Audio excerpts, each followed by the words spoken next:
Hello and welcome back to New Motoring. My name is Sean. I present all the videos that go up on this channel, and I'm here with a little bit of news, and that news is that in a week's time we are going to Le Mans. We're going to the 24 Hours of Le Mans, and it's my first time at the race, so I'm very excited. I've got no idea what to expect at all. Our plan is to leave very early on Friday morning to get our ferry crossing. I think it's around 11 o'clock. That will take about an hour, and from there we will drive down to Le Mans, and we are camping, so we are there from Friday till Monday, so it should be interesting. I see lots of pictures every year of people who are on the ferry, and pretty much everyone else who's on the ferry is in some kind of interesting car because they are going to Le Mans, so that will be cool. But I'm just really looking forward to being in that atmosphere, because Le Mans is not just a race, it is the entire environment. There's music, there's a giant Ferris wheel you can go on, there's all sorts of stuff alongside a race that is 24 hours long. I can't quite get my head around that. 24 hours of racing. How do people survive that?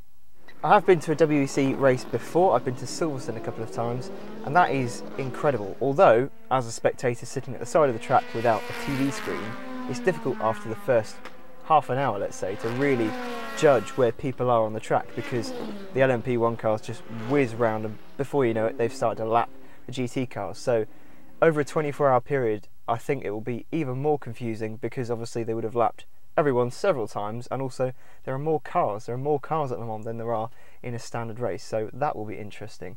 Also, 6 hours. 6 hours is a long time anyway. A normal WEC race is long, but 4 times the length. That will also be interesting. I don't think I'll be able to stay awake for 24 hours. I don't want to try, if I'm honest. I think I will need to sleep. I depend on sleep to survive, as we all do, but I particularly need a good amount of sleep. But it will be interesting to see the same cars that I've seen at Silverstone over the last few years racing for an even longer period of time, on a bigger track as well, on a track that presents different kinds of challenges, because in a 6-hour race the drivers don't have to deal with sleep deprivation. Here they really will, so it'll be exciting. And I've heard the best time to go out and see the cars is at sunset and sunrise, because that's when they start to make more mistakes, not just because they're tired, but because the sun changes, well, how everything looks really. So their braking points might look one particular way on one lap, and then as the sun goes down, a shadow will be cast on certain areas of the track, and they'll start to lose their reference points. As I said, there are 3 of us going, and we're driving down in a DS7 crossback, so something big, something luxurious, something French. Hopefully that will be good. I have driven the DS7 crossback before, but never on such a long journey, so it seems quite appropriate driving it all the way to France. Now, we booked our tickets through a company called Travel Destinations. This is not a sponsored video. This is not some kind of makeup tutorial where someone has sent me a product and I'm reviewing it, and therefore I'm being paid to review it.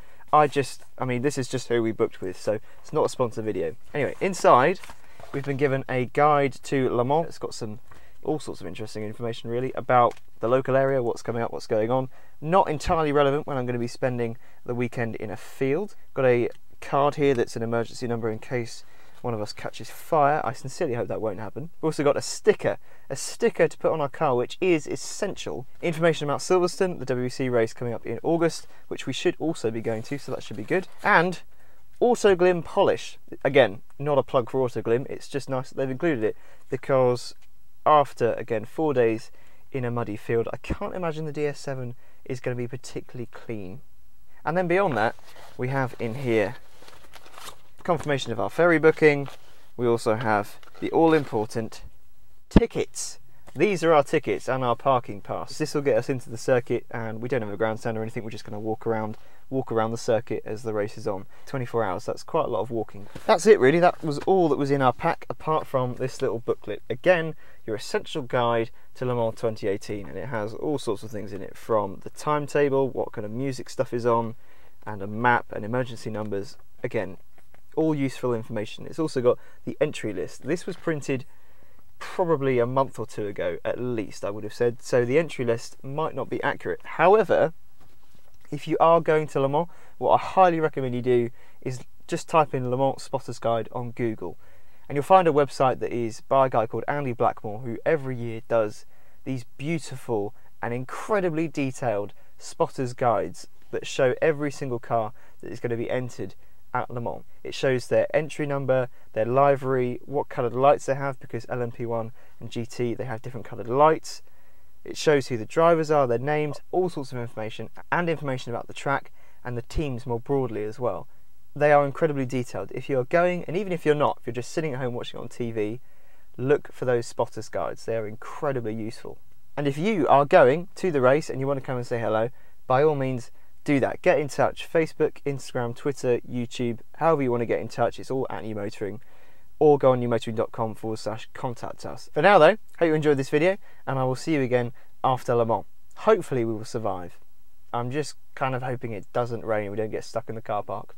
If anyone from DS is watching, if you don't get the car back the following week, well, that's where I am.